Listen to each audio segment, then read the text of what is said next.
افغانستان کے کانفلکٹ کی ہسٹری کی۔ السلام علیکم، آئی ایم زہیب احمد انجم اور ہم بات کر رہے تھے افغانستان کے کانفلکٹ کی ہسٹری کی۔ ہم تھے 1970s میں 1980s میں۔ یونائٹڈ اسٹیٹس نے سوویت یونین کے افغانستان میں انٹرونشن کو کیسے رسپونڈ کیا، یو ایس ایس آر کے انٹرونشن کو کیسے رسپونڈ کیا۔ سب سے پہلے ماسکو اولمپکس 1980 اس کا بائیکاٹ کیا، سوویت یونین کو گرین کی سپلائیز بند کر دیں، ملٹری ریزسٹنس تھرو پاکستان کو سپورٹ کیا۔ پاکستان نے یو ایس ایس آر کے خلاف مجاہدین کو اکوپ کیا، مجاہدین کو ٹرین کیا، مجاہدین کو فنڈز پرووائڈ کیے اور مجاہدین کو ٹیکنالوجیکل اور ایڈوائزری اسسٹنس دی، اور جہاد نیٹ ورک بنایا۔ جہاد نیٹ ورک میں 7 پارٹیز تھیں۔ ان پارٹیز نے یو ایس ایس آر کے خلاف افغانستان میں 1970s کی 1980s کی ڈیکڈ میں جو ساری تقریباً 8-9 سال جنگ ہوئی، اس کو انہی لوگوں نے فریم کیا۔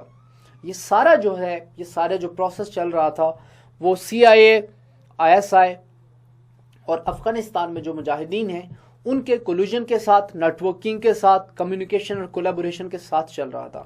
اس کے اوپر اگر آپ ڈیٹیل میں پڑھنا چاہتے ہیں تو آپ بی اے ٹریپ پڑھ سکتے ہیں، بک بریگیڈیئر یوسف کی، ایک بڑا ایکسیلنٹ اکاؤنٹ ہے اس وار کا۔ گورباچوف کی جو پالیسی تھی وہ یہ تھی، اب جب یو ایس ایس آر میں گورنمنٹ چینج ہوتی ہے اور میخائیل گورباچوف آ جاتا ہے۔ گورباچوف جو ہے ویسٹ سے پڑھا تھا اور اس کی تھنکنگ جو ہے وہ لبرل تھی۔ کمیونزم کو وہ اسی طرح سے نہیں دیکھتا تھا جس طرح سے اس سے پہلے برزنو یا اس سے پہلے اس کے جو پریڈیسیسر اسٹالن یا باقی لیڈرشپ جو ہے وہ یو ایس ایس آر کی دیکھتی تھی۔ تو یہ اس کے کمیونزم کے بارے میں ڈیفرنٹ اوپینینز تھے، مینٹلی یہ لبرل تھا، اور اس وجہ سے اس نے یو ایس ایس آر میں ریفارمز سٹارٹ کی۔ اس نے ریفارمز جو تھی وہ پیرسٹرائکا اور گلاسٹ نوسٹ کی ریفارم سٹارٹ کی۔ اوپننس، ان کا مطلب ہے اوپننس اور ری اسٹرکچرنگ۔ اوپننس جنرل سوسائٹی کی اوپننس۔ اس سے پہلے جو یو ایس ایس آر تھا اس کے اندر یو ایس ایس آر کی گورنمنٹ کا بڑا اسٹرکٹ کنٹرول ہوتا تھا۔ اس نے گورنمنٹ کے اسٹرکٹ کنٹرول کو ختم کیا۔ اگر آپ 1984 ناول ہے ایک، یہ ناول اگر آپ پڑھیں تو جو فارم آف گورنمنٹ آپ کو وہاں پہ ملتی ہے کہ ڈکٹیٹر آل پریویلنٹ ہے، ہر چیز دیکھ رہا ہے، آپ کو ہر جگہ پہ جو ہے وہ ڈکٹیٹر کی پریزنس ملتی ہے، آپ کی زندگی کو کمپلیٹلی وہ سرویل کر رہا ہے، تو اس طرح کی پریزنس جو ہے وہ یو ایس ایس آر میں کولڈ وار کے دوران یو ایس ایس آر کی گورنمنٹ کی تھی۔ بٹ اس بندے نے اس کو پل بیک کیا، گورنمنٹ کی انٹرونشن کو پل بیک کیا، اور جتنی ہائیلی کنسنٹریٹ پاورز تھیں ان کو بھی تھوڑا سا اس نے گورنمنٹ کی ریسٹرکچرنگ کے اوپر بھی اس نے کام کیا۔ نتیجہ کیا ہوا؟ اس نے 2 چیزیں پریورٹائز کی۔ پہلی بات اس نے کی کہ ہمیں جو ہے وہ افغانستان سے باہر نکلنا چاہیے، اور یو ایس ایس آر جو ہے وہ افغانستان میں لگاتار جب یہ مجاہدین کی اور افغانستان میں جو اس وقت جو ڈفرینٹ فیکشن سے 7 جو پارٹیز تھیں جہاد کی، ان کی جب انسرجنسی چل رہی تھی تو اس کی وجہ سے یو ایس ایس آر کو بلینز آف ڈالرز کا نقصان ہو رہا تھا۔ یو ایس ایس آر کے ہزاروں ٹروپس مر رہے تھے، ان کا اکوپمنٹ یہاں پہ تباہ ہو رہا تھا۔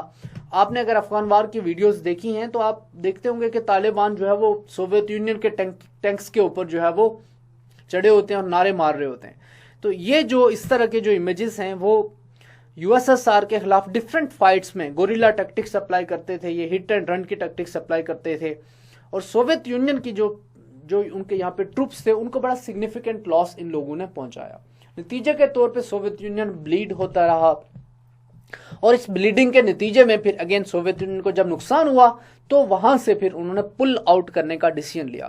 اب چونکہ آج ہم اپنی ویڈیو کے نیکسٹ پارٹ میں، اسی لیکچر میں، ہم افغانستان سے جو وڈرال ہے یو ایس اے کا اس کو بھی ڈسکس کریں گے، تو آپ نے دونوں میں پیراللز بھی ساتھ ساتھ ڈیرائیو کرنے ہیں کہ کس طرح سے 2 گلوبل سپر پاورز تب اور آج کنٹور سملیرٹیز کیا ہیں، ڈفرنسز کیا ہیں، یہ آپ نے سمجھنے کی کوشش کرنی ہے۔ تو اس نے سوسائٹی کو اوپن کیا، اور اس میں ایک ایلیمنٹ یہ بھی تھا کہ ہمیں افغانستان سے ودرا کرنا ہے۔ Failed in establishing dialogue with resistance forces اس سے پہلے، بٹ 1980s کے مڈ میں یہ ڈائلاگ پروسیس سٹارٹ ہو چکا تھا۔ attempted to form a coalition government with the inclusion of communists، اس نے کوشش کی۔ he considered invasion of Afghanistan a sin، اور withdrawal of forces کی بات شروع کی۔ withdrawal کے نتیجے میں جنیوا پیس پروسیس شروع ہوا۔